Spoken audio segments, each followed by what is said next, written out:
우선 지금 좀 기도 제목이 있습니다.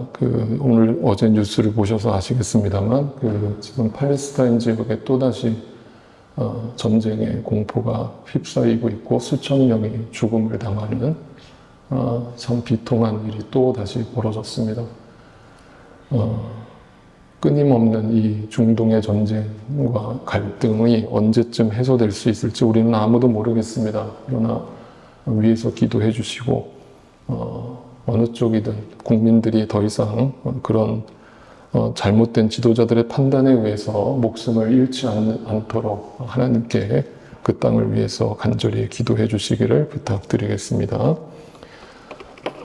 제가 누가복음 강의를 하기로 마음에 먹은 것은 참 제가 좋아하는 성경 중에 하나이기 때문에 그렇습니다. 왜 좋아하는가를 말씀드려보면 누가복음은 다른 복음서와 조금 다르게 특별한 관점이 있습니다. 그 특별한 관점은 약자들에 대한 관심을 특별하게 나타내고 있습니다. 간단하게 성경에 대한 기초 상식을 먼저 좀 말씀드리고 시작을 한다면 성경에는 신약 성경에 4개의 복음서가 존재하죠. 그 중에서 마태, 마가, 누가복음을 우리는 이제 공통된 관점에서 쓰여진 복음서다 그래가지고 공관 복음서라고 부르고, 요한복음은 앞에 3 복음서와는 다르게 전혀 다른 관점에서 쓰여졌기 때문에 요한복음은 그냥 특별한 복음서로 이해를 합니다. 그런데 왜 어떤 분들은 도대체 이 똑같은 이야기가 왜 예수님에 대한 이야기가 이렇게 4권씩이나 성경에 들어가 있는가, 이거 다 똑같은 얘기하는 거 아닙니까? 라고 질문하실 수도 있어요. 그런데 물론 겉으로 보면 굉장히 흡사하지만 사실 디테일하게 들어가 보면 굉장히 서로 다릅니다. 관점이 다릅니다. 예를 들어보면 마태복음 같은 경우에는 그 마태복음을 쓴 목적이 누구한테 처음으로 보낸 서신인가 하면 유대인들에게 보낸 서신이었어요. 그러니까 유대인들 중에 예수를 부인하고 예수를 메시아로 인정하지 않는 유대인들에게 예수님의 생애와 그 복음의 진정성을 담아서 그들을 전도하려는 목적에서 마태복음이 기록됐습니다. 그래서 마태복음은 다른 복음서와 다르게 시작부터 족보로 시작하는 걸 볼 수 있죠. 왜 그렇습니까? 유대인들이 족보를 엄청 중요하게 따지거든요. 그 예수가 누구 족보인데? 라고 물은 거예요. 그랬더니 그 예수님은 아브라함부터 다윗의 후손이야. 그러니까 너희가 중요하게 생각하는 그 족보대로 그분은 구약으로부터 예언되어서 이 땅에 오신 분이야 라는 것을 차근차근 설명합니다. 그러면서 예수님의 첫 번째 설교를 담아내고 있는 산상수훈도 마태복음에 기록되어 있는데, 그 마태복음의 산상수훈은 10계명, 우리가 흔히 얘기하는 그 10계명을 재해석해 주는 내용이라고 말씀드렸죠. 그러니까 당시 유대인들은 그 마태복음을 읽으면서 2가지 반응을 보였어요. 첫째는 충격. 우리가 알던 것이 잘못된 신앙이었구나. 2번째는 진짜 복음이 무엇인가를 알게 된 거죠. 그리고 2번째 책인 마가복음은 그 대상이 로마인들이었어요. 그래서 당시 시대 속에서, 헬라 시대 속에서 로마 제국은요, 되게 잘 살았던 것처럼 보이시지만 귀족들은 몇 % 되지 않았습니다. 로마 제국의 실질적으로 50~60%는 대부분이 다 종의 신분이었어요. 그러니까 마가복음을 보면 그 로마에게 복음을 전하기 위해서 쓰여진 복음서이기 때문에 특별히 더 어떤 단어를 많이 부각시켰습니다. 어떤 단어가 많이 등장하냐면 종이라는 단어가 엄청 많이 등장해요. 그건 뭐냐면 로마의 그 하층민들, 그 종들이 그 마가복음을 읽을 때에 예수 그리스도라는 분이 우리처럼 이렇게 낮아지신 분이구나 라는 것을 이해시키기 위해서 종이라는 단어를 많이 사용한 겁니다. 우리가 살펴보는 이제 3번째 책인 누가복음은 그 대상이 이방인들이에요. 안 믿는 사람들입니다. 오늘날로 얘기하면 불신자들을 위한 복음서예요. 그래서 저는 단연코 말씀드리지만 이 누가복음 강의를 제가 여러분과 풀어갈 때에 주변에 안 믿는 분들이 있거나 안 믿는 가족분들이 있으면 이 강의를 보내주세요. 왜냐하면 제가 정말 쉽게 설명할 거예요. 왜 그런가 하면 누가복음은 정말 쉽게 쓰여져 있고, 그리고 불신자들을 대상으로 해서 쓰여졌기 때문에 아주 스토리적으로, 복음적으로 잘 설명하고 있는 책이기 때문에 그래요. 그런데 이 누가복음은 이방인들인데, 그 이방인들 중에서도 어떤 사람들이냐면 사회적 약자들, 소위 말하는 인사이더가 아니라 아웃사이더들을 위해서 쓰여진 복음서예요. 당시 사회에서 소외받고 사람들에게 무시당하던 그 계층들을 위해서 쓰여진 복음서예요. 그래서 누가복음에는 가난한 사람들이 굉장히 많이 등장합니다. 네. 그래서 그 관점에서 이제 그 예수님의 일생을 풀었기 때문에 누가복음이 그런 의미에서 우리에게 더 와닿을 수 있습니다.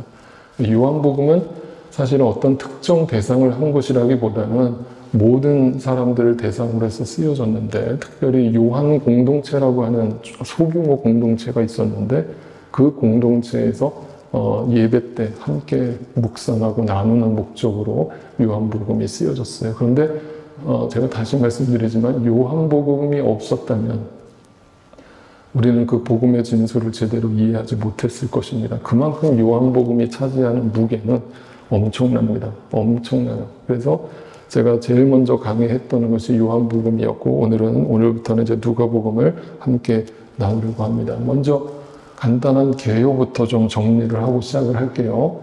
누가복음은 누가 썼을까요? 너무 어려운 질문을 했죠, 제가. 네, 누가복음은 누가가 썼어요. 누가라고 하는 사람이 썼는데, 이 누가는 예수님의 제자였습니까? 아니었습니다. 혼돈하지 마세요. 누가는 예수님을 직접 본 적이 없어요. 그런데도 예수님을 만났기 때문에, 체험했기 때문에 그 예수님에 대한 상세한 기록을 남겨주고 있습니다. 자, 이 누가라고 하는 사람이 성경에서 쓴 책이 또 한 권이 있습니다. 어떤 책을 또 썼죠? 네, 사도행전을 기록했습니다. 그래서 저희 교회가 처음에 개척하자마자 제가 사도행전을 강의했었는데, 그 사도행전을 여러분이 저와 함께 읽으면서 아마 이런 생각이 드셨을 거예요. 아, 굉장히 꼼꼼한 사람이구나. 굉장히 디테일하게 기록했구나라는 것을 느끼실 수 있었을 거예요. 역시 누가복음도 똑같은 느낌을 받으실 거예요. 다른 복음서와 다르게 굉장히 디테일합니다. 디테일하고 굉장히 논리적이에요. 누가의 그러면 직업이 뭐 하는 사람이길래 굉장히 궁금합니다. 뭐 하는 사람일까요? 네, 그 사람은 골로새서에 보면 그의 직업을 나타내주고 있습니다. 의사였어요. 의사는 문과입니까? 이과입니까? 네, 우리 간호사를 나오셨으니까 단번에 아시겠죠? 이과예요. 이과 계통에서 잡을 갖고 있는 분들을 만나서 대화를 하면 굉장히 논리적이죠. 굉장히 이성적이에요. 그런 쪽으로 발달되신 분이에요. 그러니까 누가의 발란트가 뭐냐, 은사가 뭐냐라고 봤을 때 이 사람은 굉장히 이성적인 사람이에요. 의사는. 그래서 자기 눈으로 논리적으로 설명이 안 되면 안 믿어지는 사람이에요. 그래서 이 사람이 예수에 대해서 듣게 됐는데, 그 예수라는 분이 도대체 누구야? 그분이 어떤 삶을 사신 거야? 라면서 이 예수에 대해서 막 추적해 들어가기 시작하는 거예요. 네. 그러면서 그 예수님을 깊이 연구하고 수많은 남겨진 서신들을 연구해서 결국 그 예수님의 실상을 이 복음서에 다 논리적으로 풀어낸 겁니다. 그래서 누가복음은 굉장히 디테일하고 논리적이에요. 네. 그리고 그 설명 하나하나가 굉장히 다른 복음서와 다르다는 것을 느낄 수가 있어요. 그래서 이 의사 누가가 두 권의 책을 썼는데, 어떤 책을 먼저 썼을까요? 네. 오늘 누가복음을 먼저 썼고, 그 다음 두 번째로 쓴 게 사도행전이에요. 그러면 잘 생각해 보시면 사도행전은 교회의 역사를 다루고 있죠. 그죠? 초대 교회의 역사를 다루고 있고, 누가복음은 예수님의 역사, 예수님의 인생을 다루고 있는 거예요. 그러니까 이 목적을 두 개를 합쳐보면 예수님에 대해서 썼고 교회에 대해서 쓴 거예요. 그죠? 그럼 이 두 권만 있으면, 누가복음과 사도행전만 제대로 이해하면 누구를 이해하게 되는 거예요? 네, 하나님의 역사를 분명히 이해하게 되는 거고, 복음이 무엇인가를 분명하게 이해하게 되는 거예요. 그러니까 이 누가가 2권의 책을 썼는데 누구를 위해서 썼을까요? 네, 데오빌로라고 하는 사람을 위해서 썼습니다. 데오빌로가 누군가 이제 많은 학자들이 궁금해해요. 도대체 이 사람이 누구냐? 밝혀라. 근데 이 사람의 이름을 일단 풀어보잔 말이에요. 데오스라는 게 뭐냐면 하나님이라는 뜻이에요. 데오스, 필로스라는 이름의 합자인데 필로스가 사랑이에요. 사랑하는. 그러니까 테오필로스라고 하는 이름은 하나님이 사랑하는 사람이다 이런 뜻이에요. 그래서 이 사람을 갖다가 실제 인물로 보는 사람들도 있고 어떤 사람들은 가상의 인물일 것이다 라고 보는 사람들도 있어요. 그런데 그것은 맞지 않는 게 누가복음에 보면 그 데오빌로를 각하라고 지칭을 합니다. 각하. 굉장히 극존칭을 썼거든요. 그것은 뭐냐면 당시 고위공직자에게 쓰는 용어를 쓴 거예요. 그러니까 적어도 이 데오빌로는 역사적 인물이었다라는 거와 데오빌로는 고위공직자였다. 적어도 로마의 총독 정도 되는 위치에 있는 사람에게 이 누가복음과 사도행전이라고 하는 2권의 책을 보냈다. 누가가. 네. 누가가 아주 상세하게 기록을 남겼다라는 거예요. 그래서 여기 보면 이제 그의 성격이 드러나는 장면이 나오죠. 1장 3절을 보세요. 다시. 나도 모든 것을 시초부터 정확하게 조사한대. 뭐예요? 성경을, 예수님에 대해서 정확하게 조사를 하는 거예요. 도대체 그 예수님이 누구시며, 예수님이 어떤 일을 하셨으며, 내가 정확하게 내 눈으로 확인하지 않고서는 대충 믿고 싶지는 않아요. 이거. 대충 믿지는 않겠다는 거예요. 여러분, 분명히 기억하세요. 우리가 어떻게 하나님을 알아요? 어떻게 하나님을 압니까? 신비적으로 막 부르짖으면 하나님이 만나주셔요? 그럴 수도 있지만 여러분 성경을 왜 주셨어요? 왜 주신 겁니까? 성경을 통해서 자신을 계시하신 거잖아요. 하나님이 이게 나다 하면서 우리에게 알려주신 거잖아요. 그러면 어디를 통해서 하나님을 알 수 있는 거예요? 성경을 통해서 알 수 있잖아요. 그러면 성경을 연구하지 않고 묵상하지 않고 공부하지 않고 하나님을 안다? 그게 거짓말이에요. 그거는 막연하게 믿는 거예요. 그냥 하나님, 교회 가니까 하나님이라고 그러고 불교 절에 가니까 부처님이라고 그러고 어떤 절대적인 신이 있나 보다. 이렇게 막연하게 믿는 거예요. 그게 아니라 성경이 말하고 있는 하나님이 누구시냐는 거예요. 그 누가는 이거를 대충 흘려넘기지 않고 성경을 정확하게 조사해 들어가기 시작합니다. 공부하는 거예요. 그러면서 뭐예요? 각하께 그것을 순서대로 써드리는 것이 좋겠다고 생각했어요. 그래서 복음 먼저. 예수님이 누구신가? 그 예수님이 어떤 생애를 사셨는가? 이 땅에 왜 오셨는가? 그분이 어떻게 죽으셨는가? 어떻게 부활하셨는가? 이것을 상세하게 기록을 한 겁니다. 그래서 믿지 않는 자들이 이 누가복음을 읽으면서 엄청난 은혜와 또 소망과 기쁨을 얻게 되는 도구가 된 것이죠. 그러면서 사도행전에도 보면 이렇게 나오죠. 사도행전 1장에 보세요. 데오빌로님.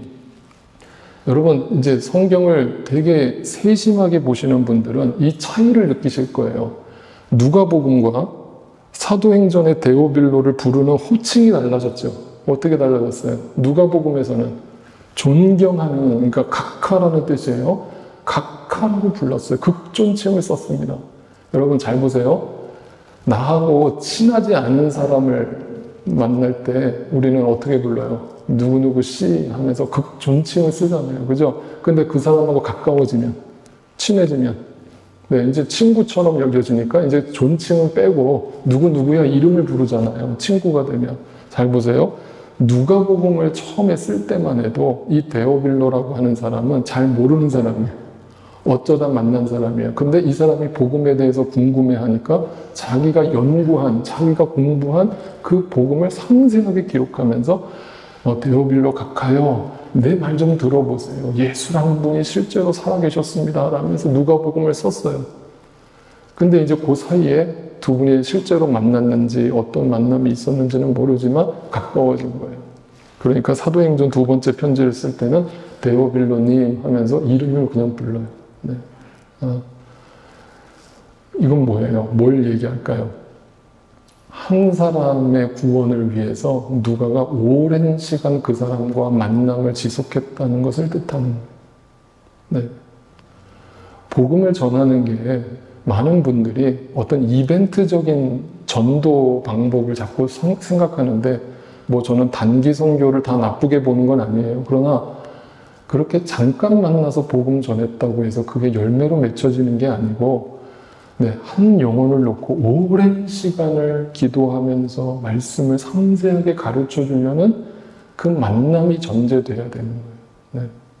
그래서 저도 1:1 성경 공부를 지금까지도 계속하는 이유가 여러분에게 어떻게 해서든 그 말씀을 상세하게 가르쳐 드리려는 노력일 뿐이에요. 그러면서 그 첫 번째 책이, 사도행전에 등장하는 첫 번째 책이 뭐예요, 그럼? 이제 누가복음이죠. 여러분 이제 이 정도 상식은 다 알고, 이제 사도행전을 누가가 썼구나, 누가복음도 누가가 썼구나, 누가복음이 첫 번째 책이구나, 이렇게 알 수 있어요. 그러면서 그 누가복음에 대한 내용을 사도행전에서 정리해주고 있죠. 무슨 내용을 담았다고 돼 있어요? 예수께서 행하시고 가르치신 모든 일을 다루었대요. 근데 또 재밌는 표현들을 썼어요. 자, 보세요. 의사라고 했잖아요. 단어 하나하나도 허투루 쓰지 않아요. 그런데 여러분, 가르치시고 행하는 게 먼저예요. 행하시고 가르치는 게 먼저예요. 일반적으로 가르치고 행하라고 하는 게 먼저잖아요. 근데 의사 누가는 예수님의 생애를 언급하면서 행하시고라는 단어를 먼저 썼어요. 그건 뭐냐? 의도적으로 그렇게 쓴 거예요. 그건 뭐냐면, 당시의 종교 지도자들은 뭐냐면 입만 번지르르 한 거예요. 가르치기는 기가 막히게 가르치는데 아무도 그렇게 안 사는 거예요. 네. 강단에서만 내려오면 안 믿는 사람하고 똑같이 사는 거예요. 그러니까 그 사람들을 비판하면서 의사 누가는 예수는 그렇게 살지 않았다. 예수는 행하시고 가르치셨다. 라면서 의도적으로 그 동사를 먼저 앞에다 갖다 넣은 거예요. 그러니까 얼마나 정확한 사람인가를 이런 서신을 통해서 알 수 있는 거죠. 거기에서 나는 예수께서 활동을 시작하신 때로부터, 공생애를 시작하신 때죠. 그가 택하신 사도들에게 성령을 통하여 지시를 내리시고 하늘로 승천하신 날까지 모든 것을 기록에 담았다. 그것이 누가복음이라고 설명을 하고 있어요. 그러면서 오늘 본문으로 다시 돌아오면 이것을 쓴 이유에 대해서, 내가 왜 당신에게 이 누가복음을 쓰고 있으며 내가 왜 당신에게 사도행전을 쓰려고 하는지를 설명하겠습니다. 라면서 이렇게 설명합니다. 2절을 볼까요? 우리 가운데서 일어난 일들에 대하여 차례대로 이야기를 엮어내려고 손을 댄 사람이 많이 있었습니다. 자, 이게 참 재밌는 표현인데, 누가가 복음서를 3번째로 기록했거든요. 그러니까 제일 먼저 쓴 게 마가복음이고, 그 다음이 마태복음이고, 그 다음이 누가복음이에요. 그런데 그 전에도, 누가 전에도 예수님의 생애를 복음서로 쓰려고 했던 사람들이 여러 명 있었다는 거예요. 근데 왜 자기가 지금 그거를 다시 쓰고 있다는 거예요? 근데 그 사람들이 노력하다가 실패한 거예요.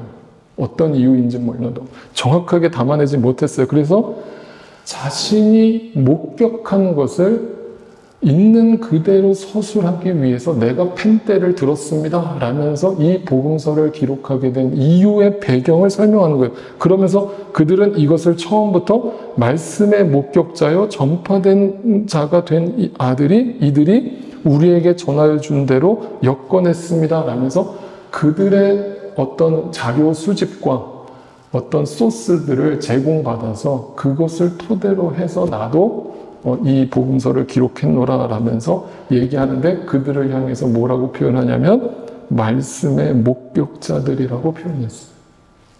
재밌는 표현이죠. 예수의 생애를 기록하면서 누구의 목격자라고 표현하는 게 맞아요? 예수의 목격자라고 표현하는 게 상식적이잖아요. 그런데 말씀의 목격자라고 표현했어요. 자, 말씀이라는 단어에 주목해 보세요. 이 말의 의미가 뭐예요? 잘 보세요. 이제 이것도 요한복음을 이해하신 분들은 언뜻 이해가 되실 텐데, 하나님이라는 존재가 태초 전부터 존재하셨는데 그 하나님의 언어를 로고스라고 한다고 그랬죠. 근데 그 하나님의 언어가 인간이 알아들을 수 있어요, 없어요? 못 알아들어요. 근데 그 못 알아듣는 영혼 속에 계시는 하나님의 언어가 인간 세상 속에 처음으로 들어온 사건이 무슨 사건이에요? 그게 창조예요. 그래서 이 온 우주 만물을 뭐로 창조하셨다고요? 말씀으로 창조하셨다. 그래서 온 우주 만물 속에는 뭐가 깃들어 있어요? 하나님의 말씀이 깃들어 있어요. 그래서 온 우주 만물만 생각만 해봐도 우리는 하나님을 느낄 수 있어요. 그래서 그 말씀이신 분이 눈에 보이는 세상으로 나타난 게 창조예요. 아시겠죠? 그런데 그 창조된 세계를 인간이 보면서도 그 속에서 하나님을 우러러보지 않고 선악과를 먹음으로 자기 스스로가 하나님처럼 되겠다라는 반란을 꾸민 거죠. 네, 배신을 한 거죠. 그로 인해서 인간이 죄를 짓게 되고 하나님으로부터 멀어졌어요. 그 뒤에 이제 구약 시대가 계속 반복되죠. 그리고 나서 이 땅에 누가 오셔요? 예수님이 오셔요. 근데 그 예수님이 요한복음 1장에 보면 뭐라고 되어 있어요? 말씀이 육신이 되어서 이 땅에 오셨다. 안 들리고 눈에 안 보이던 막연하고 추상적이고 되게 두리뭉실하던 그 하나님의 언어가 눈에 보이고 우리가 터치할 수 있고 만질 수 있고 들을 수 있는 언어로 오신 분이 누구다? 예수 그리스도. 그걸 뭐라고 해요? 신학적 용어로 성육신이라고 하는. 성육신, 인카네이션, 성육신. 그러니까 이 말씀이 이 땅에 오셨다라고 하는 것을, 그 말씀이 이루어졌다라고 하는 것은 뭐냐면 그 말씀을 통해서 예수를 알고 하나님을 알게 된다는 뜻이죠. 그래서 성령의 충만함도 신비적인 감정적 충만이 아니라 무슨 충만이라고 했어요? 말씀의 충만이라고 했잖아요. 말씀이 이해되어지고 깨달아지고 믿어지면 그게 성령의 충만입니다. 감정적인 게 아니라. 자, 그 말씀이 들어오니까 이제 그 말씀의 목격자들이 나타나는데, 그럼 오늘날 우리에게도 그대로 적용되죠. 잘 보세요. 어떤 분들은, 안 믿는 분들이 저한테 정말 많이 이렇게 물어요. 목사님, 긴 말 하지 마세요. 제 앞에 하나님을 보여주세요. 아, 이렇게 저한테 묻는 분들 되게 많아요. 목사님, 긴 말 하지 마세요. 하나님이 보여주세요. 제가 보여주면 믿을게요. 아, 왜 안 나타나요? 없으니까 안 나타나는 거잖아요. 이렇게 얘기를 해요. 그러면 이거를 어떻게 성경을 가지고 다 풀어주냐고, 그분한테. 성경에 뭐라고 되어 있어요? 우리는 지금 하나님이 눈에 안 보이고 예수님이 눈에 안 보이지만 어떻게 예수님을 믿어요? 말씀의 목격자로 믿는 거예요. 말씀을 통해서, 그 말씀이 사실이고 역사고 실제 일어난 일이라는 것을 믿음으로 믿어진 사람이 성경을 통해서, 말씀을 통해서 하나님을 보게 되고 예수님을 보게 되는 거예요. 그런데 제가 이 말을 해볼게요. 만약에 하나님을 보여달라는 사람에게 보여주잖아요? 하나님이 딱 나타나셔. 야, 이게 나다 하고 딱 나타났잖아요? 그러면 그분이 믿을까요? 안 믿어요. 이거 쇼라고 하는 얘기예요. 그 증거가 어디 나타나요? 구약에 나타나잖아요. 이스라엘 백성들 앞에 하나님이 짠 하고 나타났잖아요. 홍해를 갈랐잖아요. 반석에서 물을 터뜨렸잖아요. 구름 기둥과 불 기둥으로 그들을 인도했잖아요. 낮엔 매출하게 만나로 그를 먹이셨잖아요. 그런데도 하나님이 나타나는 걸 눈으로 봤는데도 그때는 막 기겁을 하다, 할렐루야, 하나님 살아계셨군요, 막 난리를 치다가 한 달만 지나면 언제 그랬냐는 거죠. 언제 그랬냐는 거죠. 이게 인간이라. 그러니까 보여주면 믿겠다라고 하는 사람에게 보여줘도 안 믿어요. 제가 장담합니다. 믿음은 보이는 게 아니에요. 진짜 믿음은 말씀의 목격자들만 그 말씀을 통해서 하나님을 알게 되고 예수님을 알게 되는 거예요. 그래서 잘 기억하세요. 이렇게 정의할 수 있어요. 첫 번째, 말씀을 따라가면, 말씀과 만나면 말씀의 목격자로 살게 돼 있어요. 그분은 누가처럼 말씀을 연구하는 거예요. 궁금한 거예요. 도대체 도대체 2000년이라는 기독교 역사가 어떻게 써내려져 왔으며 어떻게 저 사람들은 목숨을 버리면서까지 기독교를 지켜왔으며 어떻게 그 복음을 전하다가 자기 목숨까지 바칠 수 있었는가를 연구하는 거예요. 공부하는 거예요. 말씀을 통해서 하나님 나 좀 보여주세요. 그런데 어떤 사람들은 야 말씀 그거 다 소설이야. 그거 다 사람이 쓴 거야. 그거 사람이 다 편집한 거야. 이런 사람들을 뭐라고 하냐면 말씀을 따라 살지 않으면 말씀의 방관자가 되는 거예요. 말씀하고 전혀 상관없는 삶을 사는 거예요. 여전히 눈에 보이는 거에만 초점을 맞추고 살아가게 되는 거예요. 누가는 분명히 얘기합니다. 그들은 말씀의 목격자. 예수 그리스도는 말씀대로 이 땅에 오셔서 우리에게 나타나신 분이시다. 그분은 실존하셨던 분이시다. 그래서 나는 그분을 분명히 알고 그분에 대해서 기록한다라고 기록을 남기고 있는 거예요. 그런데 또 두 번째로 보세요. 다시 1절을 보시면 여기 윗부분에 우리 가운데서 일어난 일들이라고 적혀 있어요. 잘 기억해 보세요. 그냥 지식으로만 하나님의 말씀을 이해하는 사람들은 그 하나님의 사랑이라고 하는 것을 또 추상적으로만, 지식적으로만 이해를 하고 끝나요. 그러면 삶이 아무것도 달라지지 않아요. 여러분, 우리가 착각하는 것이 성경 공부를 한다 그러면 많은 분들이 어떤 성경에 대한 지식을 공부하는 시간이라고 생각하는데 전혀 그렇지 않아요. 여러분, 성경의 지식을 배운다고 해서 내 인생이 뭐가 달라지겠어요? 뭐가 달라지겠냐고요? 그러면 우리가 말씀을 통해서 아는 게 하나님의 뜻을 알게 되는 거지. 하나님의 뜻을 알게 된다는 것은 뭐냐면 내가 만난 일이 있다는, 내가 나에게 일어난 일이 있다는 거예요. 이건 뭐냐면 말씀은 지식이 아니라 사랑이고 경험이라는 거예요. 그 말씀 속에 하나님이 나 같은 인간을 어떻게 사랑해 주셨는지가 너무나 상세하게 기록되어 있는데 이걸 읽으면서 그냥 지식으로 알고 끝난다고요? 불가능해요. 그 성경을 읽을 때마다 그 사랑을 느끼게 되는 거예요. 하나님이 얼마나 나를 사랑하시는지를 알게 됩니다. 그러니까 내가 얼마나 죄인인가도 발견하게 되는 거죠. 이거는 경험이에요. 경험이에요. 네. 그냥 기도 가운데 찬양 가운데 말씀을 묵상하다가도 나도 모르게 눈물이 흐른다면 여러분 그거는 경험이에요. 내 안에 그 사랑이 확인되었기 때문에 나오는 어떤 감정인 거죠. 또 보세요. 여러분 다시 3절 말씀 다시 볼까요?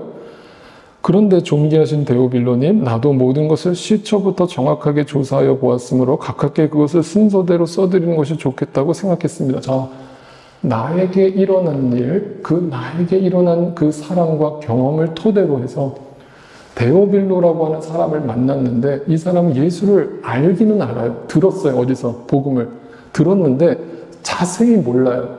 자세히 모르니까 내가 만난 그 예수를 당신에게 알려줄게요 라면서 누가복음을 쓰고 있어요.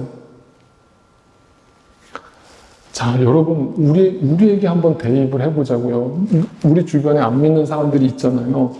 그 사람이 야 교회 좀 나와 이렇게 한마디는 뱉을 수 있지만 그건 너무나 쉬운 말이죠. 근데 그 사람을 위해서 그 사람이 이해하기 쉽도록 막 복음서에 대해서 내가 막 정리를 해.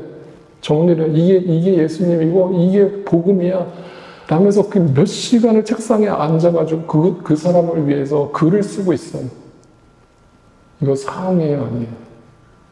사랑이 아니에요. 사랑이라는 말을 잘 생각해 보세요. 고린도전서 13장 우리가 묵상했잖아요. 사랑의 정의가 어떻게 시작된다고요? 사랑은 오래 참고로 시작하잖아요. 그 오래 참는다라는 단어의 뜻이 뭔지 아세요? 그냥 시간을 묵힌다는 뜻이 아니에요. 오래 참는다는 단어는 희생한다예요. 희생한다예요. 제물로 바친다예요.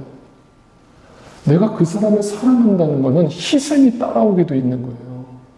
내가 그 영혼을 전도하겠다? 그러면 그 영혼을 위해서 내가 어떻게 희생하고 있는가를 확인하라는 거예요. 그게 사랑이에요. 누가는 데오빌로라고 하는 사람을 보자마자 이 사람에게 복음을 전해야 되겠다. 그 생각에 사랑으로 자기를 희생해서 오랜 시간을 앉아가지고 문서를 기록하고 있는데 이 누가복음과 사도행전의 분량이 어느 정도 되는 것 같으세요? 누가복음이 24장까지 있고 사도행전이 28장까지 있어요. 합이 52장이에요.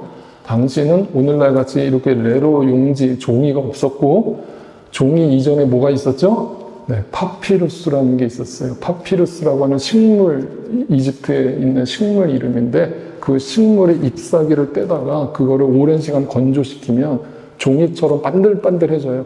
그 위에다 글씨를 쓰면 어떻게 되는 줄 아세요? 글씨가 잘 안 써져요. 거기에 글씨를 새기려면요, 그냥 우리가 지금 글씨 쓰는 것처럼 쓰는 게 아니에요. 꾹꾹 눌러 써야 됩니다.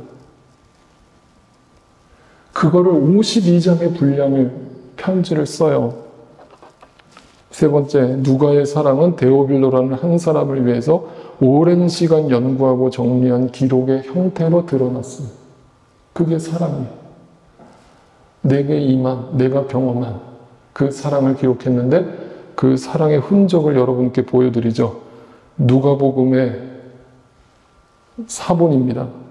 실제로 누가가 썼는지는 여기서 이 사본이 누가가 쓴 것인지는 알 수 없지만 이런 방식으로 썼어요. 이게 파피루스예요. 파피루스에 꾹꾹 눌러서 52장 분량의 성경을 써내려가고 있는 누가의 모습을 상상해 보세요.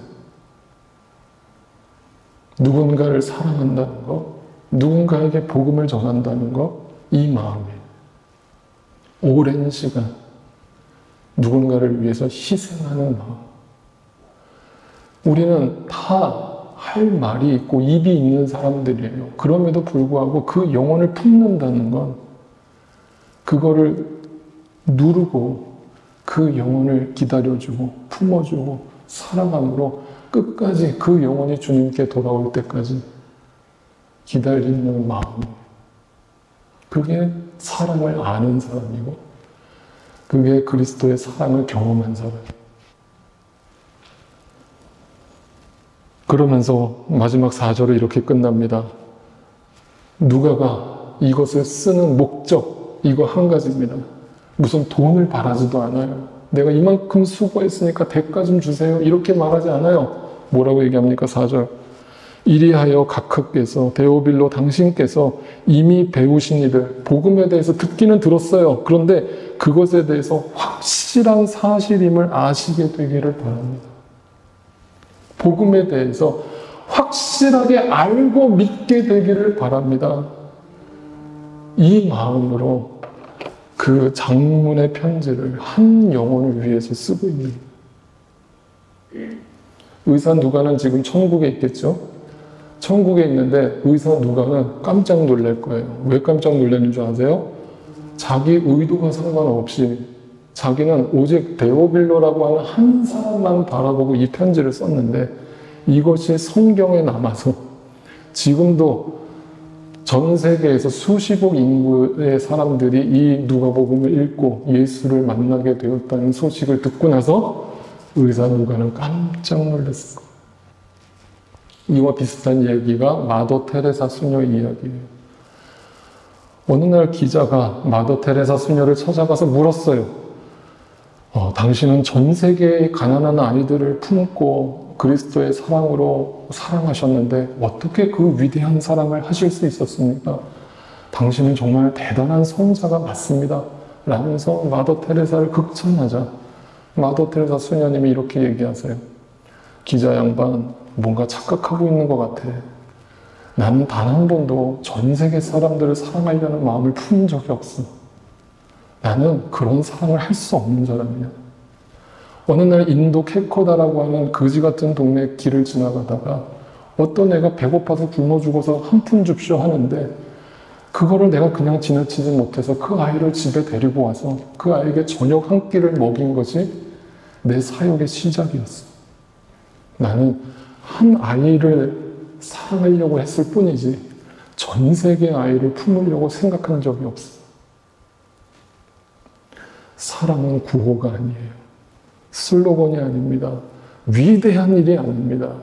내 옆에 있는 가족, 내 옆에 있는 이웃, 내 옆에 있는 성도를 그 그리스도를 먼저 경험한 말씀의 목격자로서 그 사랑을 어떻게 나에게 주신 은사를 가지고 풀어낼 수 있는가, 이걸 날마다 고민하고 노력하고 희생하는 것, 네, 그게 복음 안에서 살아가는 복음의 증인들인 것이죠.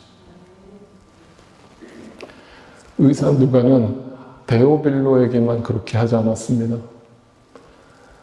사도 바울이 죽기 전에 사도 바울의 죽음을 끝까지 옆에서 지킨 사람이 누굴까요? 이 얘기를 제가 왜 하겠습니까? 누가밖에 없었습니다. 여러분, 예수님도 그랬지만요, 사도 바울도 제자들이 많았어요. 그를 따르는 수많은 성도들이 있었습니다. 그런데 사도 바울이 감옥에 갇히고 순교를 당하기 바로 직전이 되니까 그 제자들이 다 떠나갑니다. 왜? 별 볼 일 없어 보이니까. 다 떠나고, 심지어 그 바울의 가장 오른팔이라고 했던 데마라고 하는 제자가 있었는데, 그 데마는 세상을 사랑해서 떠났다라고 얘기하고 있어요. 그게 뭐냐면 세상 안 믿는 사람이 됐다는 뜻이 아니에요. 세속적 방식으로 떠났다는 거예요. 그런데 디모데 후서에 보면 사도 바울이 이렇게 기록을 남기고 있어요. 누가만 나와 함께 있습니다. 누가의 직업은 의사였다고 했잖아요. 사도 바울은 몸이 성치 않은 사람이었다고 했잖아요. 늘 몸이 연약한 사도 바울 곁을 지키면서 사도 바울이 죽는 그 순간까지 그의 어떤 주치의 역할을 하면서도 자신에게 맡겨진 그 사명을 다하기 위해서 사도 바울에게 들었던 모든 기록들을 기록에 남긴 사람이 누군가? 그 사람이 누가였어요. 한 영혼을 사랑하되 끝까지 사랑한다는 것. 네. 이것이 성경에 나타난 예시가, 좋은 예시가 되는 것입니다. 정리합니다. 말씀을. 첫 번째, 말씀을 따라가면 말씀의 목격자로 살게 됩니다. 말씀은 절대 지식이 아닙니다. 말씀은 사랑입니다. 내게 일어난 일입니다. 내게 일어난 사랑은 나에게 주신 은사를 통해서 증인으로서 살아가게 하는 것입니다. 우리 모두가 다 말씀의 목격자들, 말씀의 증인들이 다 되실 수 있기를 주님의 이름으로 축복합니다. 다 자리에서 일어나셔서 함께 마지막 찬양 부르겠습니다.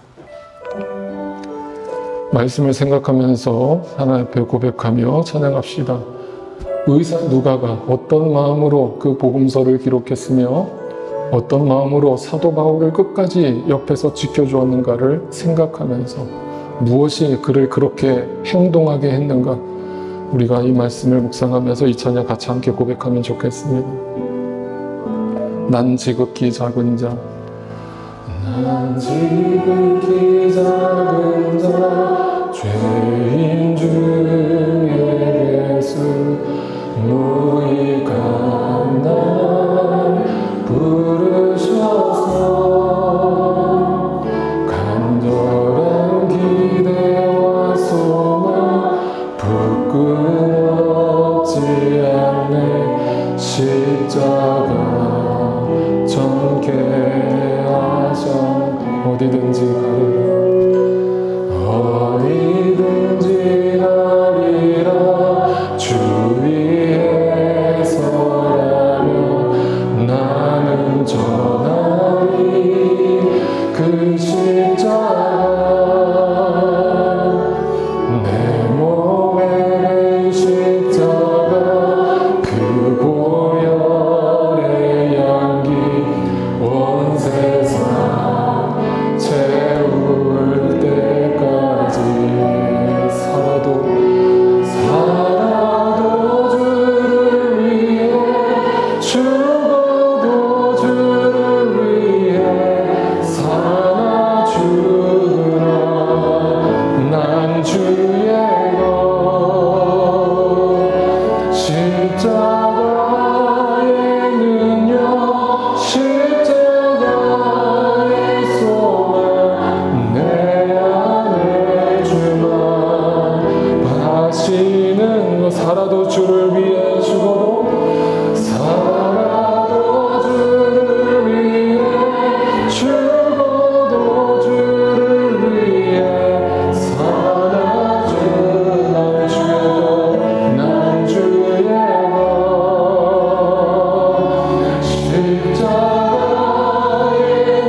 사랑 나의 십자가